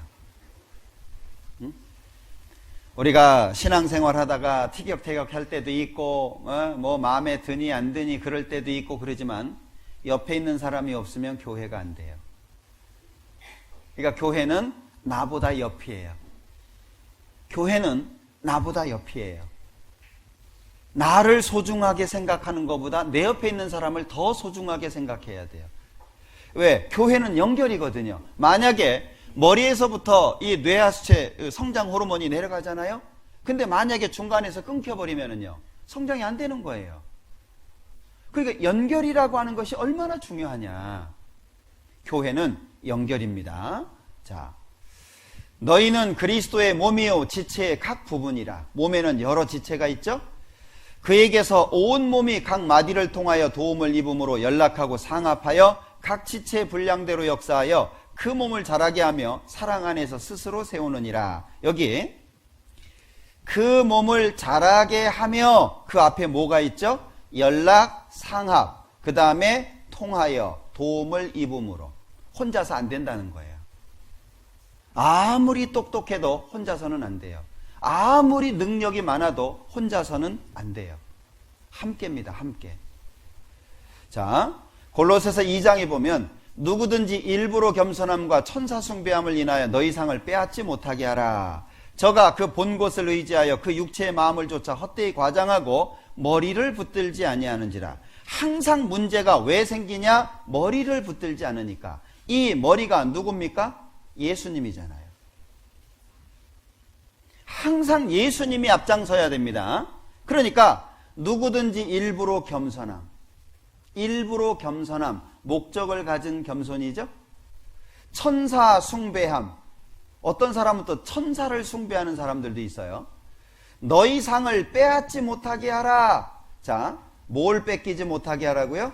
상, 구원이 빼앗겨지는 게 아닙니다. 상이 뺏길 수 있어요. 마귀는 구원받은 사람이 하나님 뜻대로 살지 못하도록 할 수 있습니다. 그러니까 주의해야 될 게 뭐냐? 저가 그 본 것을 의지한다. 자, 눈으로 본 것을 의지합니까? 말씀을 의지합니까? 우리는 말씀을 의지해야 되는 거예요. 눈으로 본 건 중요하지 않아요. 그리고 그 육체의 마음을 조차 헛되이 과장한다. 마음속에서 올라오는 것을 과장한다는 거죠. 그러니까 본 것을 의지하는 것도 아니고 육체의 마음을 조차 헛되이 과장하는 것도 아니고 뭘 붙드는 거예요? 머리 대신 예수님을 붙드는 거예요. 그러니까 온몸이 머리로 말미암아 마디와 힘줄로 공급함을 얻고 연합하여 하나님이 자라게 하심으로 자라느니라. 그러면 온몸이 머리로 말미암아. 그럼 머리를 붙들지 않으면 어떻게 되죠? 성장 끝이에요. 그러니까 교회는 머리 대신 예수님이 계신다. 이 머리 대신 예수님이 계신 걸 알아야 됩니다. 그래서 요한복음 15장에 포도나무 비유를 말씀하시잖아요. 혼자서는 아무것도 할 수 없어요. 가지가 포도나무에 붙어있지 아니하면 절로 과실을 맺을 수 없음같이 내가 저 안에 있으면 이 사람은 과실을 많이 맺나니 나를 떠나서는 너희가 아무것도 할 수 없습니다. 자, 나를 떠나서는 그리고 붙어있지 아니하면 이게 교회 안의 연결을 말하잖아요. 아주 중요한 부분입니다. 사람 때문에 실망해서 교회를 떠나면 안 돼요. 예? 설사 담임 목사가 마음에 안 들어도 교회 떠나면 안 됩니다. 예? 웃으라고 얘기 드린 거 아니고 진짜예요. 예. 뭔가 나를 알아주지 않는다고 해서 교회를 떠나지 마셔요. 교회 떠나면 끝이에요. 자, 요한복음 15장에 보면 사람이 내 안에 거하지 아니하면 가지처럼 밖에 말라지나니 사람들이 이것을 모아다가 불에 던져 사르느니라. 쓸모없는 사람이 되는 거죠. 의미 없는 사람이 되는 거예요. 자, 교회에 연결이 되어야 교제가 이루어집니다. 교회에 연결이 안 된 상태에서는 교제가 안 됩니다. 자, 교제가 이루어질 때 공급이 이루어집니다. 물론 개인적으로 성경을 읽으면서도 공급을 받을 수 있어요. 그러나 그것은 연명 내지는 겨우 사는 거예요. 아마 경험해 보신 분들 많을 거예요. 혼자 있으면은요, 희한하게 힘이 안 생겨요. 성경도 읽고 기도도 하고 혼자 다 하는데 희한하게 사는 거 보면 자기 위해서 살아요. 예수님이 없어요. 돈을 위해서 살고 명예를 위해서 살고 자기를 위해서 살고 겨우 자기 가족들 위해서 살고 그게 전부예요. 그러면 하나님 앞에 가면 그것은 전부 불타 없어질 풀이나 나무나 지푸로 지은 집입니다. 누구 손해예요? 이 사람 때문에 손해받지 마라 그 얘기예요. 응? 누구 때문에 손해받지 마라 그 얘기예요. 감정적이 아니라 이성적으로 판단하라 그 얘기예요. 결국에 하나님 앞에 서서 칭찬받을 것도 나고 책망받을 것도 나예요. 근데 왜 누구 때문에 그걸 손해봐요? 그러잖아요?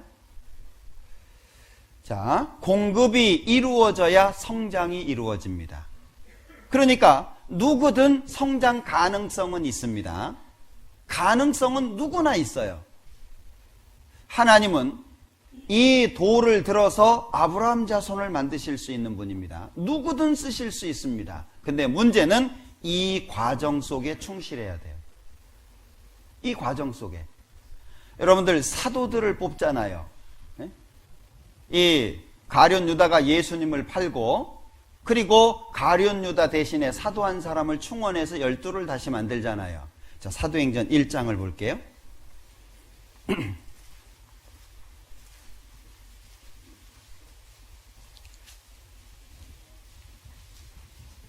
22절.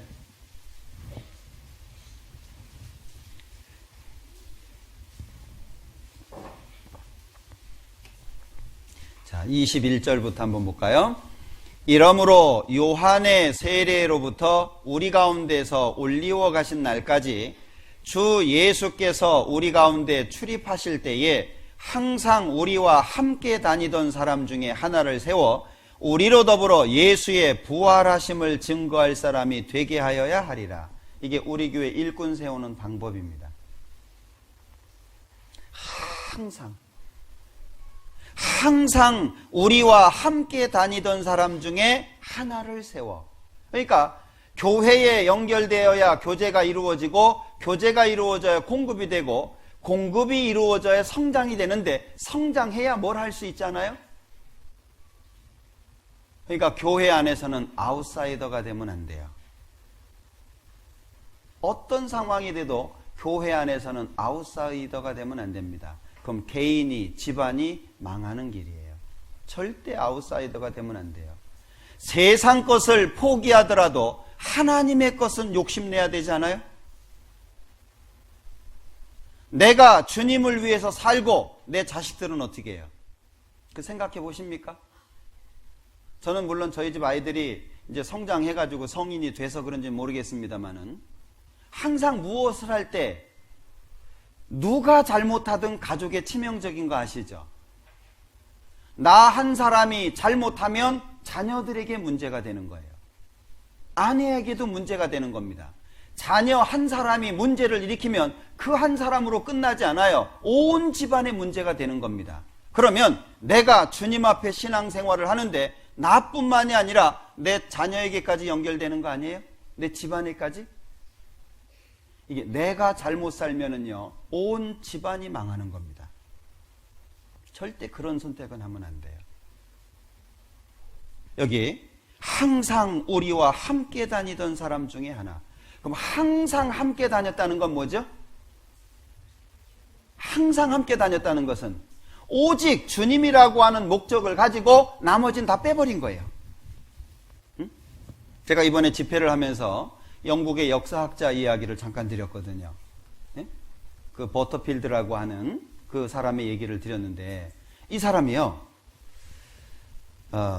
이 역사라고 하는 걸 연구하다 보니까 역사는 사람이 의도하지 않은 방향으로 흘러가는 성향이 있더라. 이 역사라고 하는 건 사람들이 계획하고 뭘 하려고 하는데 이게 이상하게 다른 쪽으로 이렇게 틀어지는 성향들이 있더라. 사람들은 자기 머리로 이해가 안 되면 우연이라고 생각하는데 배후에 하나님이 계시다. 이 버터필드가 한 얘기거든요. 그러면서 마지막에 뭐라 그러냐면 그리스도와 굳게 관계를 맺어라. 그리스도와 굳게 관계를 맺고 그 외의 것들에 대해서는 자유함을 얻어라.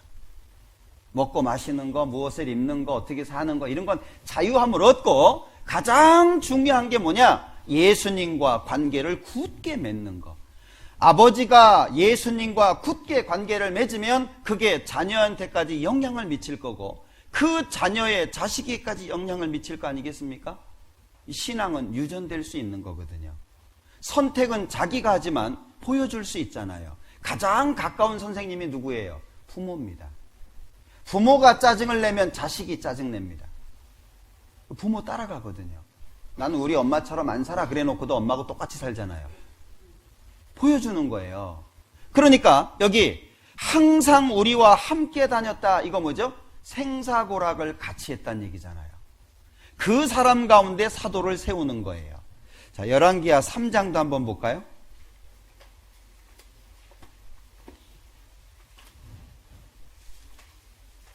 열왕기하 3장 11절 여호사밧이 가로되 우리가 여호와께 물을 만한 여호와의 선지자가 여기 없느냐? 이스라엘 왕의 신복 중에 한 사람이 대답하여 가로되 전에 엘리야의 손에 물을 붓던 사밧의 아들 엘리사가 여기 있나이다. 엘리사가 왜 엘리야를 대신해서 선지자가 됐습니까? 왜? 여기 전에 엘리야의 손에 물을 붓던 사밧의 아들 엘리사. 이 교회 안에서요, 이 가운데로 들어와 가지고요, 뭔가 의논되는 일을 쫙 힘을 모아서 하는 것이 필요하거든요. 뭔가 교회에서 하고자 하는 일이 생기면은요, 마음을 같이 해가지고요, 그 일을 온 마음을 모아서 하려고 하는 것이 필요한 그게 교회 성장 비결입니다. 근데 교회가 안 되는 교회는 아웃사이더가 많은 거예요. 그거 뭐하러 하냐? 우리 서울중앙교회 지을 때 기억하십니까? 시간이 오래 흘렀습니다마는 방배동에서 교회를 하고 있고 서울 너무 좁아가지고 서울중앙교회 짓기로 했잖아요. 그때 반대하시던 분들이 있었어요. 뭐라고 반대했는지 아십니까? 예수님 오실 때 다 됐는데 교회당 왜 짓냐고. 예수님 오실 때 다 됐는데 뭐하러 교회당 짓냐고 반대하시던 분들이 있었는데 그 중에 앞서 있던 분들이 있었어요. 뭐 집사님들도 있고 뭐 이렇게 앞에서 일하시던 분들이 있었어요. 물론 지금 그분들은 안 계시죠. 그때 서울 교회당 안 지었으면 어떻게 됐을까요? 안 지었으면 서울 교회가 지어지고 거기에 숫자가 차고 지금 서울에 15개입니까? 서울에 교회가 세워졌잖아요. 경기도까지 합치고 그러면은요. 옛날에는요. 인천교회도 없고 수원교회도 없고 그랬잖아요. 저 수원 아래쪽에서 저 철원에서 막 주일 참석하겠다고 서울교회당까지 왔었잖아요. 교회당이 지어짐으로 말미암아 폭발적으로 성장이 이루어졌고 감당하기 어려우니까 지역 교회들 계속 세우게 됐고 지금 우리 전국 교회가 200개가 넘는 외국에 한 70여 개 나라에 지금 한 400개 이상의 지역에 전도하고 있잖아요. 그 힘이 어디에서 왔다고 생각하십니까? 예수님 오실 때 다 됐는데 뭐하러 교회당을 짓냐. 그 수십억씩 들여가면서 여러분들 아웃사이더가 되면 안 돼요. 교회는 인사이더가 돼야 됩니다. 안으로 들어와 가지고요. 그것이 내 생각에 맞든 틀리든 교회 안에서 결정된 것이라고 한다면은요. 몸과 마음을 다해서 함께 해야 돼요. 그게 하나님이 일하시는 방법이에요. 항상 우리와 함께 다니던 사람 중에 하나. 여호수아 1장을 한번 볼게요. 자, 여호수아 1장 1절입니다. 여호와의 종 모세가 죽은 후에 여호와께서 모세의 시종 눈의 아들 여호수아에게 일러 가라사대. 여기 여호수아가 죽고 모세가 죽고 여호수아가 이어서 이스라엘 백성들을 인도하잖아요. 그런데 이 여호수아를 뭐라고 설명하냐면 모세의 시종 눈의 아들 여호수아라고 얘기합니다. 하나님이 일하시는 방법이거든요. 항상 우리와 함께 다니던 사람, 그 가운데 하나 세워가지고요 하나님이 일꾼으로 씁니다. 그러니까 우리 교회는 구원을 받고 직장생활 충실히 하고 신앙생활 열심히 하고 그 가운데 신앙의 연수가 늘어나고 그리고 상담도 하고 어떤 역할도 맡고 아주 정직하고 그리고 뭔가 재능이 있는 사람들 하나님이 세우시잖아요. 그죠? 되고 싶다고 되는 게 아니에요. 나 좀 시켜주세요 한다고 되는 게 아니에요. 참 이상하잖아요. 여러분들 지금 설교하고 있는 사람들보다 훌륭한 사람이 우리 교회는 없습니까? 설교하는 사람들보다 믿음이 좋은 사람들이 우리 교회는 없습니까? 많습니다. 사람들이 볼 때 훨씬 훌륭하고 능력 많은 사람들 많아요. 중요한 건 하나님께서 세우시는 거예요. 그게 우리 교회잖아요. 하나님이 이끌어 가시는 방법이거든요. 그러니까 교회는 연결이고 교제는 공급이고 그 공급 속에서 성장이 이루어지는 거예요. 네. 자, 교제는 공급입니다. 그래서 이사야서에 보면 그러므로 너희가 기쁨으로 구원의 우물들에서 물을 기르리로다. 많이 길어야 돼요. 구역 모임에서 조모임에서 그리고 모두회에서 그리고 이런저런 모임에서 청년회에서 어머니회에서 이렇게 모임들이 있잖아요. 그 모임들을요 귀하게 생각하고 참여하시려고 해야 돼요. 직장 다니시는 분들도 한 달 일정이 미리 나오잖아요. 그죠? 기도하는 가운데 어떻게 하면 내가 조모임에 참석할 수 있을까? 나는 직장 다니니까 못해 이러지 말고 기도하면서 하나님 내가 직장 때문에 모임에 못 나갈 형편인데 이날 모임이 있는데 나갈 수 있도록 좀 도와주시라고 뭔가 적극적으로 모임에 참석하고 함께 하려고 하는 그런 마음이 필요합니다. 왜? 물을 길어야 되잖아요. 네? 그래야 우리가 살잖아요. 자, 교제를 통해서 주어지는 유익이 있습니다. 첫 번째는 견고해지는 거예요. 그게 고린도서 1장이죠. 주께서 너희를 우리 주 예수 그리스도의 날에 책망할 것이 없는 자로 끝까지 견고케 하시리라. 우리는 견고해져야 됩니다. 견고해지는데 어디에서? 교제 안에서. 자, 두 번째는 기쁨을 위한 겁니다. 요한일서에 보면 우리가 보고 들은 바를 너희에게도 전함은 너희로 우리와 사귐이 있게 하려 함이니 우리의 사귐은 아버지와 그 아들 예수 그리스도와 함께함이라. 우리가 이것을 쓰면 우리의 기쁨이 충만케 하려 함이로라. 교제 안에 있을 때 기쁩니다. 우리 기쁘게 살아야 돼요. 세상 것 가지고는 우리 기쁨 못 누립니다. 어떤 사람이 대기업의 회장 돼도 우리 기쁘지 않아요. 응? 우리 안에서 대통령 나와도요 별로 기쁘지 않을 거예요. 응? 기쁨은 주님입니다. 주님으로 인해서 기쁜 거예요. 그 주님이 나의 기쁨이 돼야 돼요. 그 기쁨을 누리고 살아라 그 얘기예요. 내 마음을 황폐하게 내버려 두지 말고 내 마음에 주님이 계셔서 항상 생수의 강이 흘러 넘치는 것처럼 내 마음속에 그 기쁨이 항상 나를 주장할 수 있도록, 그것이 우리가 해야 될 일입니다. 교회 안에서 교제 가운데 형제 자매님들과 함께 주님 오시는 날까지 우리가 이런 모습 가운데 살아야 될 거예요. 그래서 오늘 어제까지 있었던 집회에 이어서 오늘 생활에 대한 말씀을 드렸는데 가장 기초적인 겁니다. 아는 것에서 끝나는 게 아니라 이걸 우리 생활 속에 실천을 해야 될 거예요. 그래서 우리 서울 강서교회가 더 많은 사람들이 구원받는데 쓰임을 받을 수 있도록 그렇게 됐으면 좋겠어요. 기도하겠습니다.